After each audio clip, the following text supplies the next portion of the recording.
ত্রয়োদশ জাতীয় সংসদ নির্বাচনে ভোটের দিন ঠিক হয়েছে 12ই ফেব্রুয়ারি। সারা দেশে বইছে সেই ভোটের হাওয়া।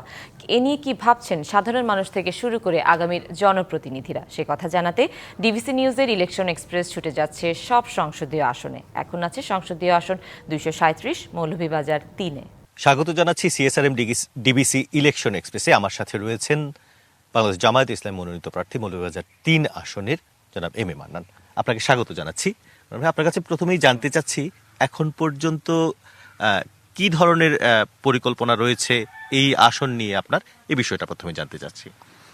আউযুবিল্লাহি মিনাশ শাইতানির রাজিম, বিসমিল্লাহির রহমানির রহিম।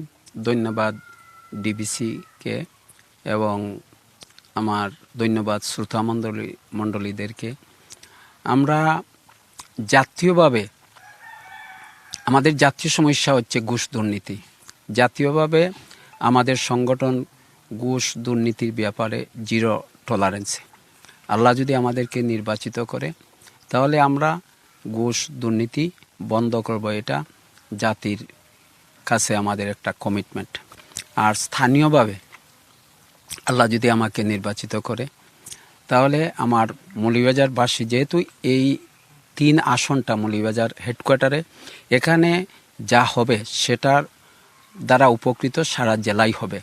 এই জন্য আমি মৌলভীবাজারে যে উচ্চশিক্ষার দ্বার উন্মুক্ত করার জন্য একটা মেডিকেল কলেজ, এরপরে আছে যেমন আমাদের পার্শ্ববর্তী জেলা হবিগঞ্জ সুনামগঞ্জে আছে কৃষি বিশ্ববিদ্যালয়, বিজ্ঞান প্রযুক্তি বিশ্ববিদ্যালয়, এই ধরনের প্রতিষ্ঠানগুলা করার আমার পরিকল্পনা আছে আলহামদুলিল্লাহ।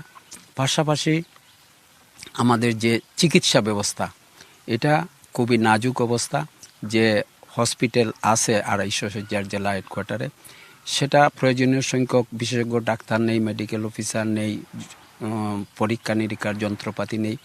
এগুলা ইনশাল্লাহ এই প্রতিষ্ঠান এই হসপিটালটাকে 500 শয্যায় রূপান্তরিত।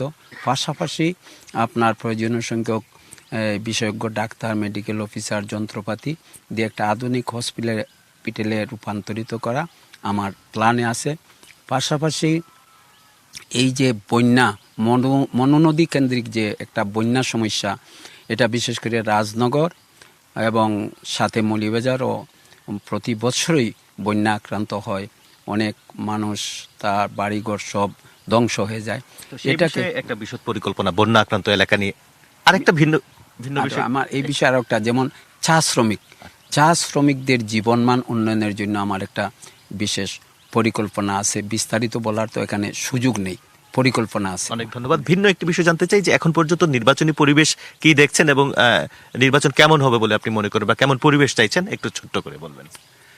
এখন পর্যন্ত যে অবস্থা আছে এটা মোটামুটি ভালোই বলা যায়, কিন্তু কিছু আকার ইঙ্গিত যেটা মিলতেছে যে হয়তো আগামীতে আমাদের প্রতিপক্ষ যারা, তারা ইতিমধ্যে বুঝে ফেলেছে যে তাদের অবস্থা, মাঠের অবস্থা ভালো নয়। তারা কিছু কিছু আমাদের ভোটারদেরকে হুমকি দুমকি দেওয়া শুরু করেছে। এটা আগামীতে হয়তো একটু বৃদ্ধি পেতে পারে বলে আমার মনে হচ্ছে। তো আমরা তো এটা আশা করি না। আমরা প্রশাসনের কাছে আমাদের দাবি যে লেভেল প্লেইং ফিল্ডটা যাতে নিশ্চিত করা হয়। অনেক ধন্যবাদ আমাদের সাথে যুক্ত হওয়ার জন্য।